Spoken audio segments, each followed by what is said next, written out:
तर मुंबईतल्या महापालिकेच्या या कारभाऱ्यांना ज्या नव्या इनोव्हा हव्यात त्याबद्दल मुंबईकरांचा काय संताप आहे किंवा काय मतं त्यांनी व्यक्त केलीत आपण पाहूयात। जेव्हा स्कॉर्पिओ गाड्या घेतला तेव्हा त्यांना कळण्यात नाही आलं त्याच्यामध्ये काय त्रुटी आहे ते। त्याच्यात आता इनोव्हा क्रिस्टा कशाला, त्यांना डायरेक्ट मर्सिडीज नाही तर जॅगुआरच द्या ना। नंतर कमी पडत असेल तर हेलिकॉप्टर द्या, डायरेक्ट पालिकेच्या वरती लँडिंग करतील, हेलिपॅड बांधा तिकडे। आता हे अशी ते चुकीचं आहे, कारण त्यांना नगरसेवक म्हणून जनतेची कामं करून देण्यासाठी निवडलं आहे। तर हे स्वतःची कामाचा पोळी भाजून घेण्याचा प्रयत्न करत आहे। तुम्हाला पगार पाणी आहे तर तुम्हाला गव्हर्नमेंटची सुखसुविधा पण आहे, त्या ह्याच्यात त्यांनी समाधान मानायला पाहिजे। का म्हणून द्यायचे? हे जनतेचे सेवक म्हणून आले आहेत की सेवक बनून त्यांना उपभोग घेण्यासाठी आलेत जनतेच्या पैशावर? ही सेवा, हे सेवा करण्यासाठी आलेत ना, की लक्झरियस 5 स्टार सेवा घेण्यासाठी आलेत?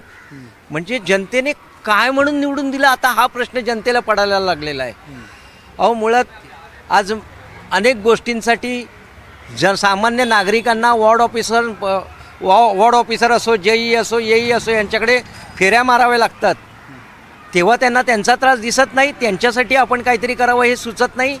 पण ह्यांना स्वतःच्या सुविधा कशा मिळतील याकडे यांचं लक्ष आहे। हे अत्यंत दुर्दैवी बाब आहे। अशा लोकांनी नगरसेवक न म्हणता, हे नगरसेवक नाही आहेत, हे समिती अध्यक्ष नाही आहेत, हे स्वतःचा विलास उपभोगून घेण्यासाठी आलेले आहेत। च्या युगात जर का आपण बघितलं तर ह्या ठिकाणी 50 खोके एकदम ओकेपासून आपण ऐकत आलेलो आहोत।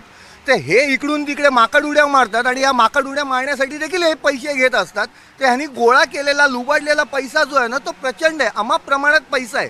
प्रत्येक नगरसेवकाचा जर का वॉर्ड बघितलं तर तिकडे रस्त्याची कामं, खड्ड्याची कामं आणि बिल्डिंगची कामं, त्याच्यात देखील ते पैसाच खाण्याचं काम जे आहे ना ते करत आलेलं आहे। त्याच्यामुळे ह्या ज्या मागण्या आहेत ना, ह्या बिलकुल रास्त नाही आहेत। मग त्यांना हे कोण बोलतं एवढ्या महाग गाड्या घ्या, वेगवेगळ्या गाड्या घ्या, कुठच्याही तुम्ही भलते गाड्या घ्या, छोटे गाड्या घ्या, जसं की सुझुकी वगैरेच्या गाड्या घ्या। आणि जर हे तुम्ही तशा कुठच्या कम्फर्टेबल गाड्या घेतल्या तर त्यांनी चांगलं। आणि पहिलं तर प्रॉब्लेम हे नाही आहे की गाड्या आहेत, पहिलं तर रस्ते प्रॉब्लेम आहे। तुम्ही लोक एवढे घाणेरडे रस्ते, कुठेही जावाल रस्ता कमी आणि खड्डे जास्त, असं वाटतं की खड्ड्यांमध्ये रस्ता बनवला आहे थोडासा। ह्याला काय अर्थ नाही आहे। ह्यांच्या मागण्यात हे एकदम वाह्यात वाटतात मला तर।